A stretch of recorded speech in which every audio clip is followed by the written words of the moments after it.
Hello students. अब आज आप लोग को मैं उसी स्पेशल इंटीग्रल में दूसरा टाइप बताने जा रहा हूँ। नेक्स्ट टाइप बताने जा रहा हूँ जब डिनोमिनेटर जो है वो क्वाड्रेटिक फॉर्म में भी हो और पूरे के पूरे डिनोमिनेटर के ऊपर स्क्वायर रूट लगा हो। उस केस में हम कैसे कन्वर्ट करेंगे वो सिखाने जा रहा हूँ। तो अगर आप ध्यान से देखिए तो मैंने ये एक्सप्रेशन लिख रखा है 1/, सेम चीज़ जो मैं बोल रहा हूँ, 1/√x² + bx+c। ठीक है। और उसके बाद इसको अब क्या करेंगे, हम इस फॉर्म में कन्वर्ट करने की कोशिश करेंगे। इस फॉर्म में जो कन्वर्ट करेंगे जिसके वजह से हम इन आइडेंटिटीज़ को यूज़ कर सकते हैं, इन फॉर्मूलेज को यूज़ कर सकते हैं।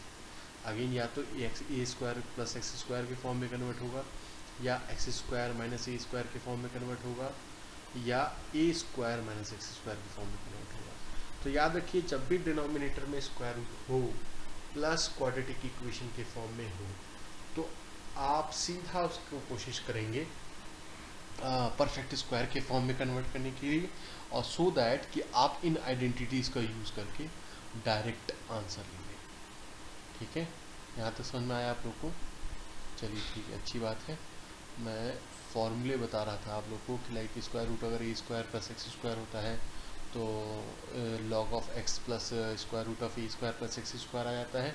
और अगर x² - a² होता है तो सारा कुछ सेम है, बस स्क्वायर रूट के अंदर x² - a² आ जाता है। बट अगर a² पहले आ गया और फिर माइनस का साइन आ गया तो फिर साइन इन्वर्स हो जाता है। इन सब के एक्चुअली प्रूफ भी हैं, बट आइडियली प्रूफ एग्ज़ाम में पूछते नहीं हैं। इवन आगे भी कॉम्पिटिटिव एग्ज़ाम्स के लिए या फर्दर स्टडीज़ के लिए जाएंगे आप, तो आपको ये फॉर्मूले काम आएंगे पूछते। They will not ask you for the proof. और प्रूफ जो है थोड़ा कॉम्प्लिकेटेड है, तो मैं क्वेश्चन के हेल्प से आपको समझाऊंगा कि आइडियली ये रिलेशंस बने कैसे, या फिर इस रिलेशन को यूज़ कैसे कर सकते हैं। अब जैसे देखिए, ये रिलेशन था मेरे पास, इसमें मैं क्या करूँगा, यहाँ पे सबसे पहले अगेन मैं डिनोमिनेटर को लेके सॉल्व करके दिखाऊंगा। यहाँ अगर डिनोमिनेटर को ले लेता हूँ मैं, चलिए मान लीजिए मैंने डिनोमिनेटर को ले लिया यहाँ पे। ठीक है, पहला काम डिनोमिनेटर को ही सॉल्व करना। हमेशा याद रखिए, जब भी थोड़ा सा कॉम्प्लिकेटेड एक्सप्रेशन आए तो न्यूमरेटर डिनोमिनेटर को अलग अलग भी सॉल्व कर सकते हैं आप, उसमें कोई प्रॉब्लम नहीं है। अब जैसे मैंने मान लीजिए न्यूमरेटर ना को छोड़ दिया, डिनोमिनेटर ले लिया। डिनोमिनेटर में क्या है हमारा, x × 1 - 2x। पहले इसको सिंप्लीफाई कर लेते हैं, उसके बाद उसमें दोबारा सब्स्टिट्यूट कर सकते हैं। तो आइडियली ये रूट के अंदर है मल्टीप्लाई हो जाएगा, ये हो जाएगा x - 2x²। ठीक है, अब इन दोनों में से माइनस कॉमन ले लूँगा, बिकॉज x² वाला टर्म जो है, यानी x² वाला टर्म शुड बी पॉजिटिव। अगर मान लीजिए मैंने माइनस कॉमन ले लिया तो ये -1 बाहर ले लूँगा। ठीक है, जिसकी वजह से ये चेंज हो गया, ये 2x² वाला टर्म पॉजिटिव हो जाएगा, तो इसको मैंने पहले लिख लिया, और x वाला टर्म नेगेटिव हो जाएगा तो इसको मैंने बाद में लिख दिया। ठीक है, बाकी सारी चीज़ें सेम है। अच्छा, दूसरा अब इम्पॉर्टेंट काम अब ये करूँगा कि x के आगे मेरा 2 है, तो अगेन 2 भी कॉमन लेंगे। अगर मान लीजिए मैं 2 भी कॉमन ले लेता हूँ तो क्या फ़र्क पड़ेगा, 2 भी कॉमन ले लें अगर हम, तो कुछ फ़ायदा होगा, बिल्कुल होना चाहिए। -1 तो था ही हमारे पास, इसमें मैंने 2 भी कॉमन ले लिया। ठीक है, तो अंदर क्या हुआ, x² - 1/2x, ये रिलेशन आ गया हमारे पास। अब अगर आप ध्यान से देखिए, ये रिलेशन आ गया, तो अब हम इस फ्रैक्शन वाले टर्म को कोशिश करेंगे कि इस तरीके से कन्वर्ट करें ताकि हमारा रिजल्ट जो है वो कंप्लीटिंग द स्क्वायर के सेंस में होता है। ठीक है, तो अब मैं इसमें ऐसा क्या करूँगा जिसकी वजह से हमारा पर्पज सॉल्व हो जाए। देखिए, यहाँ सबसे पहले तो 2 है, तो 2 कांस्टेंट है, हालांकि -1 भी कांस्टेंट है, बट माइनस का यूज़ हम आगे कर लेंगे, यानी इस माइनस को निकालने की ज़रूरत नहीं है। 2 को आप चाहें तो निकाल सकते हैं, तो ये एक्चुअली √2 बाहर आ गया, और ये माइनस को भी यहीं रहने देते हैं। देखिए अब अंदर क्या होगा, एक्चुअली मैं कंप्लीटिंग द स्क्वायर का कंसेप्ट लगाऊंगा। अगेन जो मैंने ट्रिक बताई थी कि हमेशा याद रखिए, जो आपका x का कोएफिशिएंट है उसको आप हाफ से मल्टीप्लाई कर दीजिए, और उसी के स्क्वायर को प्लस कर दीजिए और माइनस कर दीजिए। अब जैसे -1/2 है, तो -1/2 को हाफ से मल्टीप्लाई कर दिया तो -1/4 हो जाएगा, यानी -1/4 का स्क्वायर प्लस कर देना है और -1/4 का स्क्वायर माइनस कर देना है। सेम टास्क रिपीट करना है सो दैट पूरे इक्वेशन पे कोई फर्क ना पड़े। ठीक है, ये आ गया रिलेशन। अच्छा, अब उसके बाद क्या कर सकते हैं भाई, उसके बाद अब कर सकते हैं, अगर आप ध्यान से देखिए तो मेरा ये फॉर्मूला कन्वर्ट होने वाला है। कैसे भाई, देखते हैं। ये -1 बाहर रहेगा। अगेन अगर आप ध्यान से देखिए तो ये पूरा का पूरा जो ये वाला पार्ट है मेरा, ये एक फॉर्मूला बना रहा है a² -2ab + b² का। चेक कर लीजिए आप, बिकॉज अगर हम डालेंगे इसको वैल्यू सब्स्टिट्यूट करेंगे तो ये रिलेशन आएगा। परफेक्ट आ रहा है। तो अब हम लिख लेते हैं यहाँ पे, यहाँ मेरा आ गया एक्सप्रेशन x -1/4 का स्क्वायर, और यहाँ आ गया मेरा -1/4। ठीक है, अब क्या करेंगे, ये जो रूट वाला टर्म -1 था, इसको अगर हम अंदर भेज दें तो क्या फ़र्क पड़ेगा। अगर इसको हम अंदर भेज देते हैं तो अगेन फिर वही ट्रिक लगाएंगे। आइडियली ये 1/4 जो है वो नेगेटिव है, वो तो वो पॉजिटिव हो जाएगा, यानी इसको मैं पहले लिख सकता हूँ, और फिर ये जो पॉजिटिव टर्म था ये नेगेटिव हो जाएगा, तो उसको मैं बाद में लिख सकता हूँ। आइडियली समझ में आया आप लोगों को रिलेशन? बहुत बढ़िया।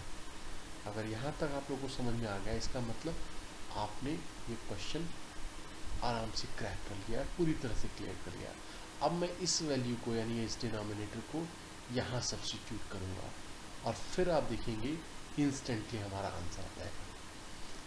न्यूमरेटर को मैंने बोला था कि नहीं छेड़ेंगे, तो न्यूमरेटर हमारा ऐसे ही है, बट डिनोमिनेटर में फ़र्क आ गया। ये 1/√2 को चाहे तो आप पूरा भी बाहर निकाल सकते हैं। एंड नाउ स्क्वायर रूट, और अंदर आ गया हमारा 1/2 का स्क्वायर, कह सकते हैं इसको, -x -1/4 का स्क्वायर। ठीक है, तो अगर आप ध्यान से देखिए तो ये a² - x² वाले फॉर्मूले में कन्वर्ट हो गया। अब अगर ये a² - x² वाले फॉर्मूले में कन्वर्ट हो गया तो फिर हमारा डायरेक्ट आंसर आ गया, बिकॉज मेन जो सिंप्लीफिकेशन थी वो कंप्लीटिंग द स्क्वायर की थी। डायरेक्ट हमारा आंसर आ गया, बिकॉज ये 1/√2 आएगा ही, टाइम्स साइन इनवर्स x/a। अभी x/a यानी हमारा ये वाला पूरा एक्सप्रेशन आ जाएगा, x -1/4, एंड अगेन a क्या है हमारा 1/2। ठीक है, अब यहाँ पे भी कंफ्यूज नहीं होना है। अगर आप ध्यान से देखिए तो इसका एलसीएम ले लेंगे, और एलसीएम ले लेंगे तो बिल्कुल आसान हो जाएगा। देखिए कैसे।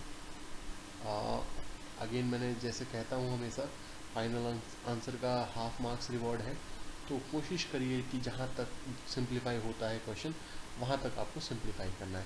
तो अगर आप ध्यान से देखिए तो एलसीएम लूँगा मैं, तो ये हो जाएगा 4x - 1/4। ठीक है, और नीचे वाला जो डिनोमिनेटर यानी फ्रैक्शन है वो रेसिप्रोकल होकर ऊपर चला जाएगा, तो ये 2/1 हो जाएगा, जिसके वजह से ये कैंसिल हो जाएगा, और आपका रिजल्ट यानी फाइनल आंसर आ जाएगा, which is 1/√2 sine inverse 4x - 1/2। Again आप चाहें तो इसको फर्दर वो सेपरेट कर सकते हैं, तो आपका रिलेशन हो जाएगा आसान। यहाँ तक क्लियर है? अगर कोई कन्फ्यूजन है तो बताएं। एक बार मैं पहले क्रॉस चेक कर लूँ कि किसी तरह की कोई मिस्टेक तो नहीं की मैंने। यस, मैंने एक मिस्टेक की है। ये 1/4 वाला एक्सप्रेशन जो था, 1/4 का स्क्वायर होना चाहिए था यहाँ पे, बिकॉज मैंने बोला था ना 1/4 का स्क्वायर प्लस और 1/4 का स्क्वायर माइनस, तो यहाँ पे ये 1/4 का स्क्वायर होना चाहिए। हमेशा याद रखिए जब भी क्वेश्चन करें आप तो एक बार क्रॉस चेक जरूर कर लें। एट द सेम टाइम अगर आप चेक करते हैं तो it will take hardly 1 or 2 minute. ठीक है, बट फाइनली इसके वजह से आपका सम गलत होने से बच जाएगा। अब देखिए मैंने ये छोटी सी मिस्टेक को ओवरकम कर लिया, जिसकी वजह से पूरा का पूरा सम करेक्ट हो गया। अब अगर मैं इसको कट करता हूँ तो 4 × 4 कैंसिल हो जाएगा, जिसकी वजह से मेरा डिनोमिनेटर में कुछ भी नहीं आएगा, और या तो सिंपल वे में कहें तो 1 आएगा, और हमारा प्लस सी कॉन्स्टेंट। ठीक है, आई होप आप लोग को समझ में आया। Thanks for watching. अगर अच्छा लगे तो शेयर करिए, और अपना comment feedback comment box comment section में दीजिए, और कोई भी डाउट हो या सेक्शन हो तो कमेंट करिए, मैं सॉल्व करूँगा। Thanks for watching.